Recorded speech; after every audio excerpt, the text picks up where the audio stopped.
Bienvenidos, estimados estudiantes. Vamos a ver ahora la obligatio, el derecho de las obligaciones en el derecho romano. Bueno, vamos a iniciar con el concepto de las obligaciones porque no tiene un artículo en nuestro Código Civil sobre qué cosas son las obligaciones en realidad.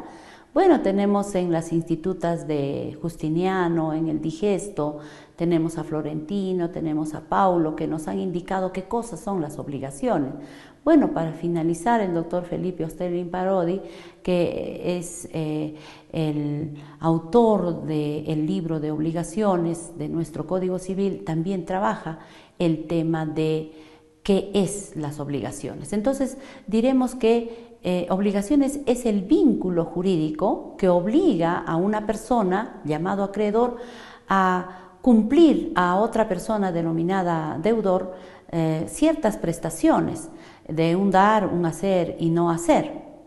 Eso es lo que es una obligación. Claro está que debe cumplirse mediante ciertas reglas establecidas en la legislación, porque no todas son iguales. Somos diferentes sistemas, a veces distan, no mucho, pero hay que tener en cuenta estas reglas. Vamos a ver ahora los elementos de las obligaciones.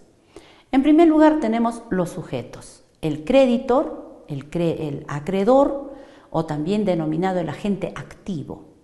Por otro lado tenemos el debitor o el deudor o también denominado el agente pasivo. Entre ellos existe un vínculo.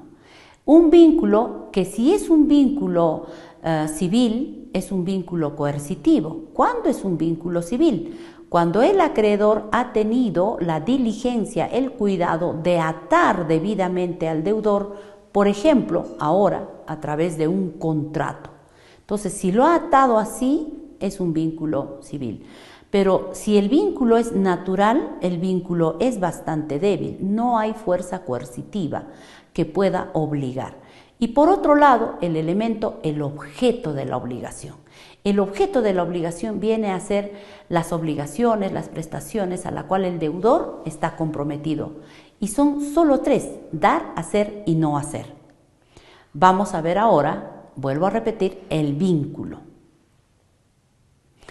El vínculo es el elemento que ata al deudor para que pueda cumplir ciertas prestaciones.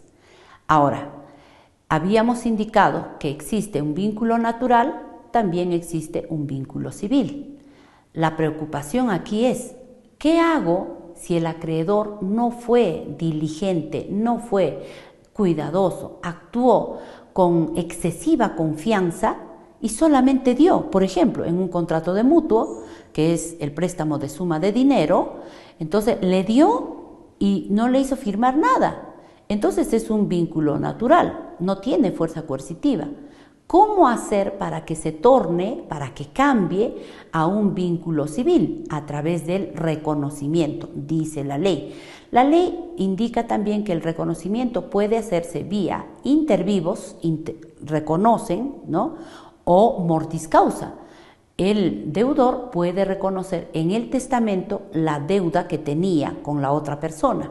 Entonces puede reconocer y los herederos están en obligación de cumplir ese compromiso pactado, ese compromiso en este caso reconocido, ¿no?, por sobre su derecho de herencia.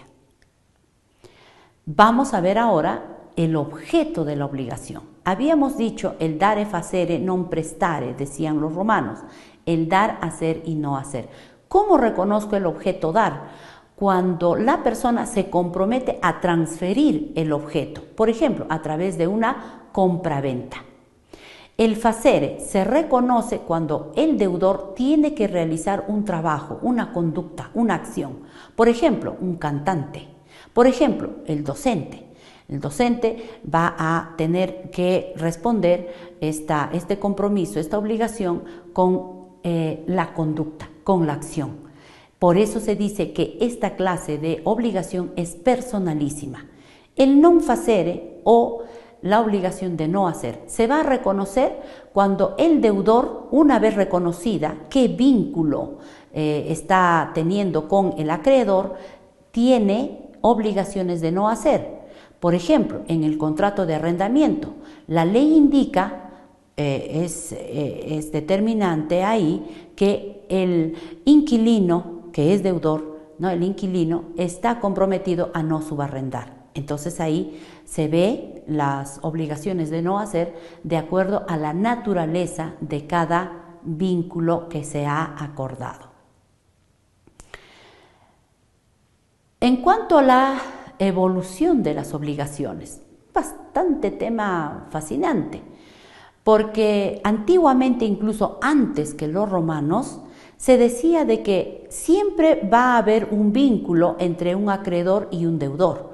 Solo en esta clase de vínculos, que son vínculos patrimoniales, uno se compromete a y el otro también es el acreedor que constriñe, obliga a la otra persona. Relaciones comerciales, patrimoniales, eso es derecho de obligaciones. La autotutela, cuando el deudor no cumple, el acreedor hace justicia por propia mano, incluso lo puede matar. Ahora ya no está permitido, salvo sea por legítima defensa. Esa fase fue superada por una fase que denominamos la composición. Las partes se ponen de acuerdo en decidir cómo solucionar el caso del incumplimiento del deudor. Pero también ahí tenemos otro pequeño desfaz o dificultad.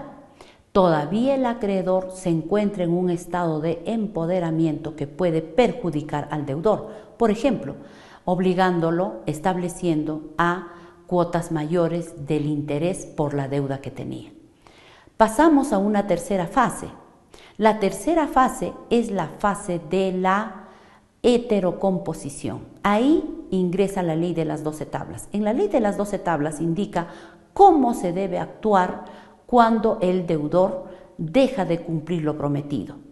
Finalmente, cuando ya termina en esto, el acreedor puede capturar a través de la manus injectu a su deudor y puede venderlo o puede matarlo. ¿Por qué? Porque se ha autopignorado, ha garantizado la deuda con su cuerpo.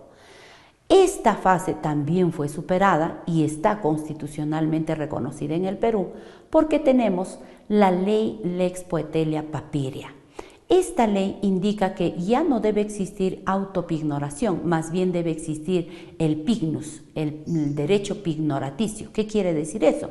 Que la deuda ya va a ser afrontado bajo garantía de los bienes que tenga el acreedor. Si tiene bienes el acreedor, bueno, hay que ejecutar esos bienes. ¿Qué quiere decir? Hay que poner en una medida cautelar, hay que subastar este bien, pero ya no como antiguo, ¿no? Tomar al deudor y hacer justicia por propia mano, o abusar mediante intereses, o tomarlo, venderlo, ya no, ¿no? Sino ya se afronta con los bienes que éste tuviere. De ahí viene el término o la frase: no hay cárcel por deuda, salvo por las obligaciones de derecho de alimentos.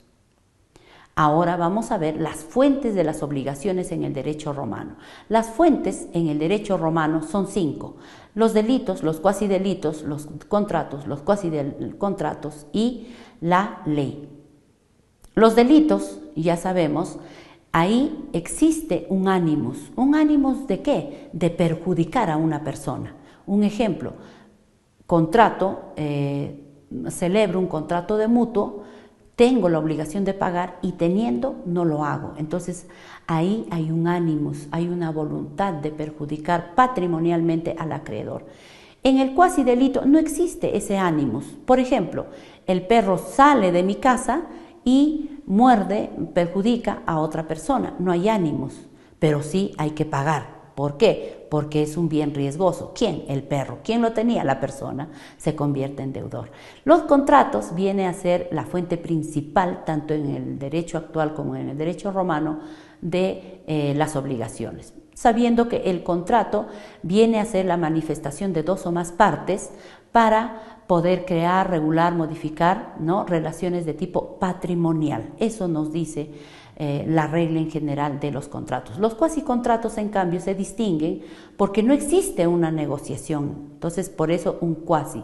Y la ley. De la ley también nace las obligaciones y cuando no se cumple hay que pagar una indemnización.